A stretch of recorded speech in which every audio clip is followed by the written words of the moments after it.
जय हिंद, जय हिंद। ये जुबान थी किसान की, भारत के स्वाभिमान की। वो देश के लिए जिए, वो देश के लिए मरे। गरीब के दिल में दबी आग वो जगा गए, हक के लिए लड़ मरो किसान को सिखा गए। गरीब को सिखा गए न डर किसी भी जुल्म से, मोड़ दे तू आंधियों के रुख को अपने कर्म से। गरीब की जुबान थे, किसान की जुबान थे, गर्व थे वो देश का, वो शान हिंदुस्तान थे, वो शान हिंदुस्तान थे। ये कहते थे real India lives in villages, असली भारत गांव में रहता है। हिंदुस्तान के 7वें प्रधानमंत्री चौधरी चरण सिंह का जन्म 23 दिसंबर 1902 को हुआ।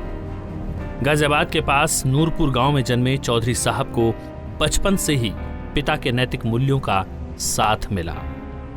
उम्र खेलने की थी, लेकिन चौधरी साहब के मन में गांव के गरीब किसानों के शोषण के खिलाफ क्रांति के बीज अंकुरित होने लगे। आगरा विश्वविद्यालय से डिग्री लेने के बाद चौधरी साहब ने गाजियाबाद से वकालत शुरू की। इसी दौरान 1929 में कांग्रेस का लाहौर अधिवेशन हुआ, जिसमें पूर्ण स्वराज की मांग उठी। पूर्ण स्वराज की परिकल्पना से प्रभावित होकर 1930 में चौधरी साहब महात्मा गांधी के सविनय अवज्ञा आंदोलन का हिस्सा बन गए। हमारा विश्वास यह है कि महात्मा जी की शिक्षा पर चलकर ही इस देश में, इस दुनिया में शांति कायम हो सकती है और लोगों को सुख मिल सकता है। बचपन से ही क्रांति के बीज को दिलो दिमाग में सींच रहे युवा चौधरी चरण सिंह ने 9 अगस्त 1942 को अगस्त क्रांति के माहौल में क्रांतिकारी संगठन का गठन किया और भूमिगत होकर अपने संगठन को मजबूती प्रदान की। चौधरी साहब का यह सुनहरा इतिहास जगमगाते हिंदुस्तान की जड़ों में है। जाहिर है चौधरी साहब हिंदुस्तान के कोहिनूर थे। किसानों के नेता के तौर पर मशहूर चौधरी साहब ने जमींदारी उन्मूलन विधेयक के जरिए जमींदारी प्रथा का खात्मा किया। 1954 में एक और ऐतिहासिक कानून को चौधरी चरण सिंह ने पारित कराया, जिसका नाम था भूमि संरक्षण कानून।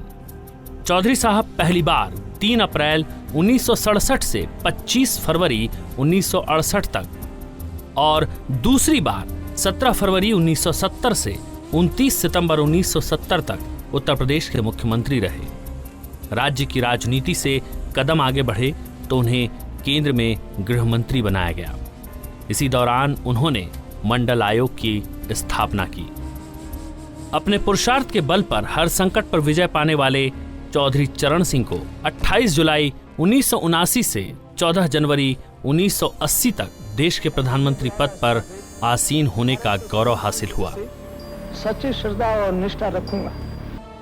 29 मई 1987 को देश के करोड़ों किसानों, मजदूरों, शोषितों के जीवन में संघर्ष की मशाल जलाकर धरापुत्र चौधरी चरण सिंह पंचतत्व में विलीन हो गए।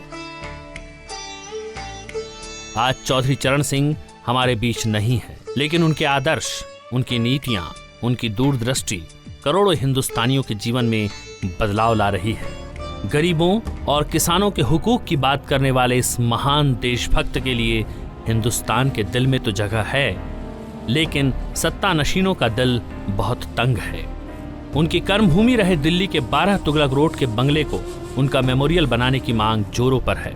चौधरी चरण सिंह की विरासत को आगे बढ़ा रहे उनके पुत्र चौधरी अजीत सिंह और उनकी पार्टी राष्ट्रीय लोकदल के साथ देश के विभिन्न राजनीतिक दलों और गैर राजनीतिक संगठनों का इस मांग को लेकर जोरदार समर्थन है।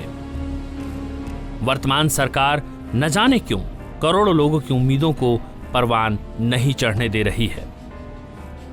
राजनीति के शिखर पुरुष रहे चौधरी चरण सिंह को भारत रत्न दिए जाने की भी मांग है।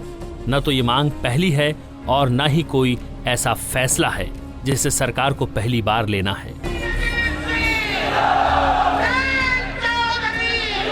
देश के पहले प्रधानमंत्री जवाहरलाल नेहरू, लाल बहादुर शास्त्री, श्रीमती इंदिरा गांधी, श्री राजीव गांधी, बाबू जगजीवन राम और कांशीराम जैसे महान नेताओं के स्मृति स्थल बनाकर पूर्ववर्ती सरकारों ने उनके आदर्शों को देश की जनता के मानस पटल पर हमेशा जिंदा रखने के लिए फैसले लिए और देश की जनता की आकांक्षाओं और आशाओं को पूरा किया।